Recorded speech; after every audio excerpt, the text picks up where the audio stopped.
चतुर्शृंगी मंदिर सुमारे 400 वर्षापूर्वी बांधले गेलेले असल्याचे मानले जाते. चतुर्शृंगी म्हणजे 4 शिखरे, 4 टेकड्या. मंदिर 4 टेकड्यामध्ये वसलेलं आहे. येथे देवी दुर्गा माता 4 हातांनी दर्शविली जाते.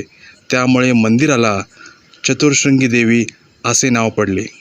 मंदिराला पोहोचण्यासाठी सुमारे 100+ पायऱ्या चढाव्या लागतात, जे भक्तांसाठी एक आध्यात्मिक अनुभव असतो.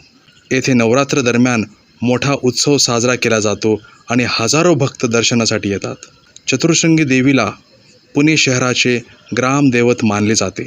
मंदिर सेनापती बापट रोडवर टेकडीवर वसलेलं आहे, जे पुण्यातील प्रसिद्ध ठिकाण आहे.